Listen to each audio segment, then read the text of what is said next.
Olá, dando continuidade aos sermões proféticos de Jesus aqui no Evangelho segundo Mateus, vamos ler aqui o capítulo 25, nessa série de capítulos de sermões de Jesus, contando ou na linguagem de parábolas ou na linguagem de pregação, falando das coisas do fim, né? E também servindo de preparação para a igreja, até para nós, né, que não estávamos vivendo aqueles tempos, mas nos tempos que nós estamos vivendo, também passando por situações que precisamos atender a essa advertência de Jesus a respeito das coisas do fim.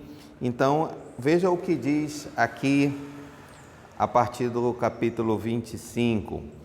O reino dos céus será, pois, semelhante a 10 virgens que prepararam suas candeias e saíram para encontrar com o noivo. 5 delas eram insensatas e 5 eram prudentes. As insensatas pegaram suas candeias, mas não levaram óleo. As prudentes, porém, levaram óleo em vasilhas, junto com suas candeias. O noivo demorou a chegar e todas ficaram com sono e adormeceram. À meia-noite ouviram um grito: o noivo se aproxima, saiam para encontrá-lo. Então todas as virgens, as 10 virgens, acordaram e prepararam suas candeias. As insensatas disseram às prudentes: deem-nos um pouco do seu óleo, pois as nossas candeias estão se apagando. Elas responderam: não, pois pode ser que não haja suficiente para nós e para vocês. Vão, comprem óleo para vocês. E saíram elas para comprar óleo. E chegou o noivo. As virgens que estavam preparadas encontraram com ele para o banquete nupcial e a porta foi fechada. Mais tarde vieram também as outras e disseram: Senhor, Senhor, abra a porta para nós. Portanto, vigiem. Mas ele respondeu: desculpem, a verdade é que não as conheço. Portanto, vigiem, porque vocês não sabem o dia nem a hora.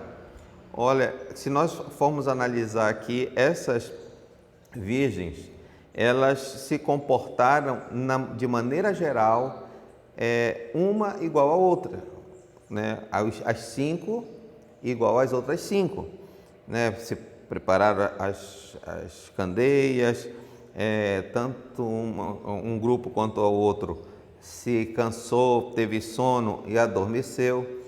A única diferença que existe entre um grupo e outro grupo dessas virgens é o que ele fala de umas são prudentes e as outras são imprudentes. E ele no final coloca aqui a advertência para nós: vigiem. A prudente ou os prudentes, né, são aqueles que, independentemente de quando chegar a hora, quando vai ser a hora ou quando vai ser o dia, está preparado, ao invés daqueles que estão despreparados, desatentos, não têm nenhuma preocupação em estar aguardando o noivo, mesmo que aqui aconteceu, né, passou o tempo. Então parece, ele já estava antevendo o que muitos falam hoje. O noivo demorou. Muitos estão dizendo a mesma coisa hoje, né? Já se passaram 2000 anos e Jesus ainda não voltou, está demorando. Mas a questão não é o tempo, é a prudência, é o preparo, é estar atento, é estar vigiando, né? É isso que diferencia. Então, uma advertência para nós, já que nós não sabemos o dia nem a hora, devemos estar sempre vigiando, preparados. A parábola dos talentos. E também será como um homem que, ao sair de viagem, está falando ainda sobre o reino dos céus, né?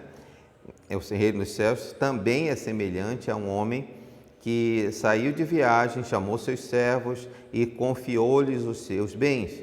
A um deu 5 talentos, a outro 2 e a outro 1, a cada um de acordo com a sua capacidade.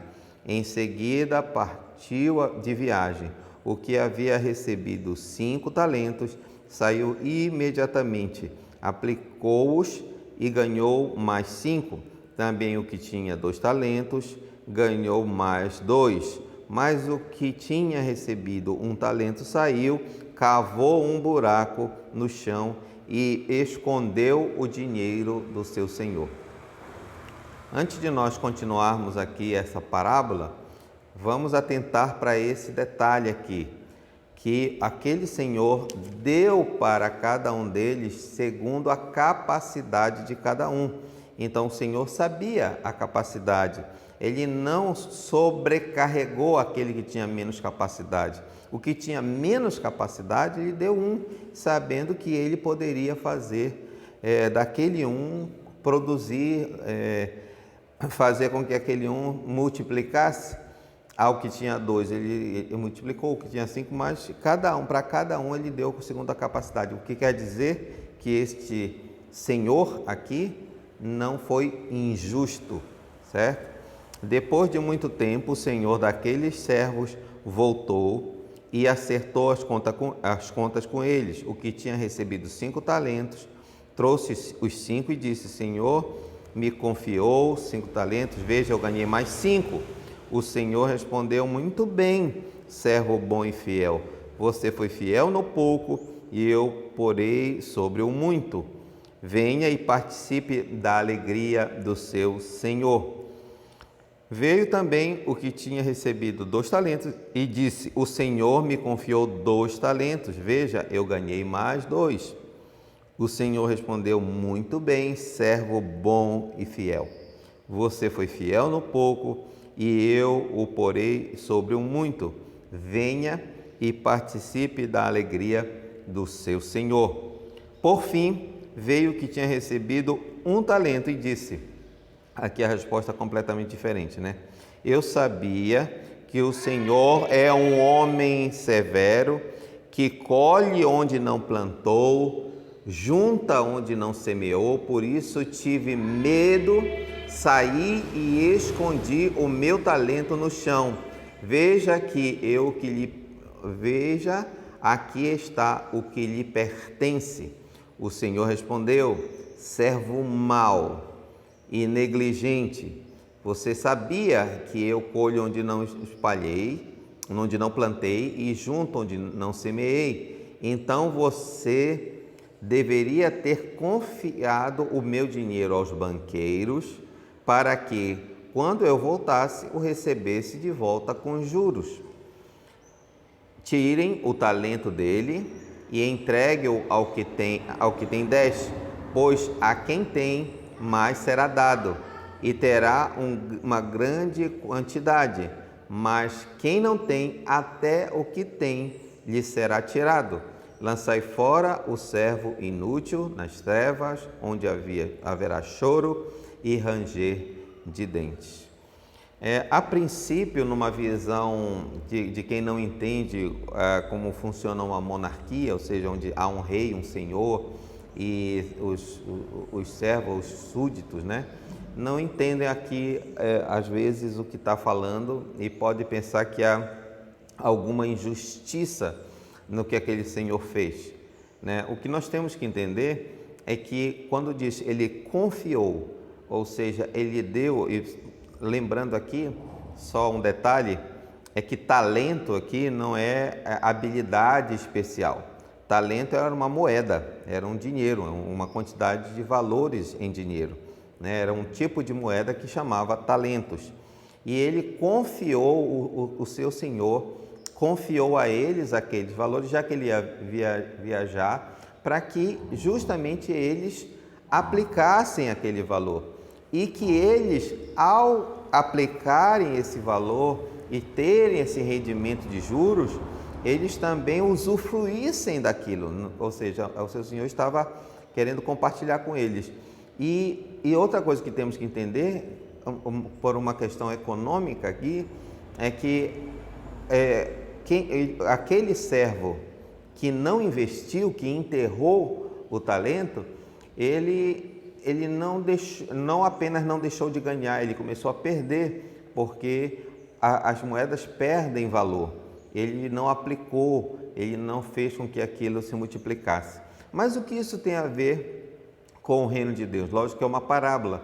O que nós temos que entender é que Deus confia a nós várias coisas, dons, habilidades, sustento, aquilo que Ele vai nos dando, colocando em nossas mãos para fazer, e de todas essas coisas que o Senhor nos dá, Ele vai prestar conta, nós temos que prestar conta com Ele, Ele vem fazer esta prestação de conta.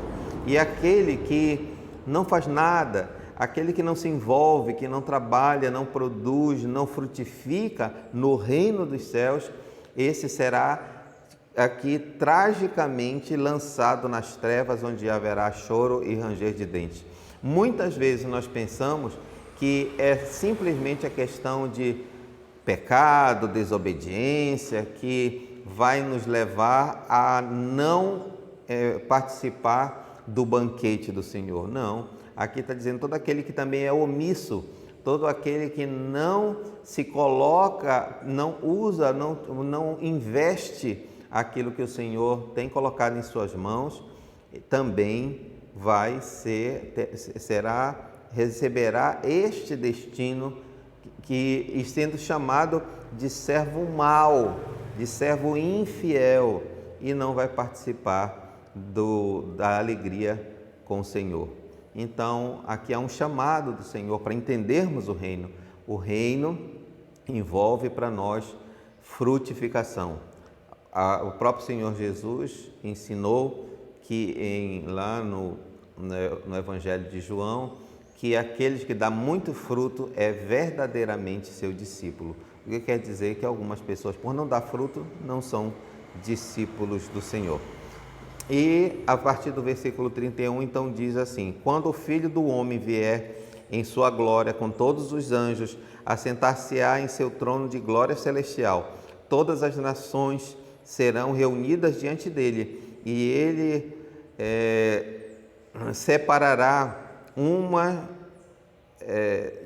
reunirá diante deles as nações, e ele separará uma das outras, como o pastor que separa as ovelhas dos bodes, e colocará as ovelhas à sua direita e os bodes à sua esquerda. Então o rei dirá aos que estiverem à sua direita: venham, benditos do meu Pai, recebam como herança o reino que lhes foi preparado desde a criação do mundo. Pois eu tive fome e vocês me deram de comer, eu tive sede e vocês me deram de beber. Fui estrangeiro e vocês me acolheram, necessitei de roupa e vocês me vestiram, estive enfermo e vocês cuidaram de mim, estive preso e vocês me visitaram. Então os justos lhe perguntarão: Senhor, quando te vimos com fome e te demos de comer? Ou com sede e te demos de beber?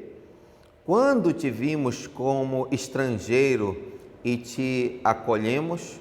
Ou necessitado de roupas e te vestimos? E quando te vimos enfermo ou preso e fomos te visitar?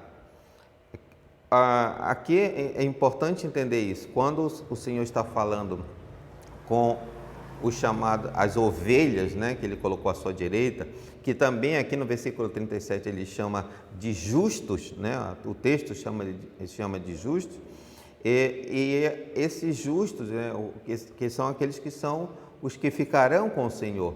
E ele diz assim: olha, toda vez que vocês fizeram isso por mim. E eles se assustaram: mas quando foi que nós fizemos isso por ti? Quando foi que nós te servimos? Quando foi que nós te socorremos? Quando foi que nós...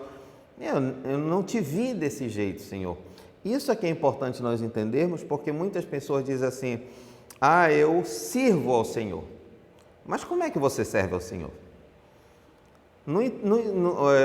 Jesus está com sede, aí você pega um copo d'água e leva lá um copo d'água para Jesus? Não tem como você fazer isso. Não tem como você dar comida para Jesus, dar roupa para Jesus. Não tem como você, de fato, servir diretamente a Jesus. Mas existe a forma de você fazer isso. Como você serve ao Senhor? Como você serve a Jesus? Jesus mesmo explica: toda vez que você fizer isso a um dos meus pequeninos, toda vez que você faz aqueles que necessitam, você está fazendo para mim. E vamos continuar. Digo-lhes a verdade, o que vocês fizeram a alguns dos meus menores irmãos, a mim o fizestes. Então é assim que nós servimos ao Senhor. Nós servimos ao Senhor servindo uns aos outros. Versículo 41 diz assim: então ele dirá aos que estiverem à sua esquerda: malditos, apartem-se de mim para o fogo eterno, preparado para o diabo e seus anjos. Pois eu tive fome e vocês não me deram de comer, eu tive sede e vocês não me deram de beber, fui estrangeiro e vocês não me acolheram, necessitei de roupas e vocês não me vestiram, estive enfermo e preso e vocês não me visitaram. Eles então, os bodes, os malditos, como o próprio Senhor diz, eles se assustaram. Quando foi que nós vimos o Senhor assim e não te ajudamos, não te servimos? Senhor, quando te vimos com fome, com sede, estrangeiro ou necessidade de roupa, enfermo ou preso e não te ajudamos? Ele responderá: digo-lhes a verdade, o que vocês deixaram de fazer a alguns destes meus pequeninos, também a mim deixaram de fazê-lo. E estes irão para o castigo eterno, mas os justos para a vida eterna. Então, é muito esclarecedor isso aqui a respeito de servir ao Senhor. A forma de nós servirmos ao Senhor é servindo uns aos outros. Eu espero que isso tenha esclarecido muita coisa para você. Esse texto é forte, o capítulo 25 é muito contundente, porque não deixa um meio termo, ou é condenação, ou é vida eterna, ou é fogo eterno, ou como diz aqui, é castigo eterno, ou é vida eterna. Não há aí um lugar intermediário, não há um lugar onde há um meio termo. Ou é à direita do Senhor ou à esquerda, ou você é bode ou você é ovelha. Espero que todo esse esclarecimento lhe sirva para tomar uma posição real em relação a servir ao Senhor e estar do lado dele. Assim é o reino de Deus. Quero lhe parabenizar por chegar ao capítulo 25 conosco. Se você não leu os demais capítulos que nós já postamos aqui, estou deixando uma playlist para você, uma playlist para você seguir todo esse evangelho. E também não esqueça de se inscrever, dar o seu like, faça comentários e também recomende esse vídeo para outras pessoas. Dessa forma, outras pessoas serão abençoadas com a palavra de Deus. Certo? Então, foi um grande prazer estar aqui com você. Eu espero você amanhã, para nós lermos juntos o capítulo 26. Até amanhã.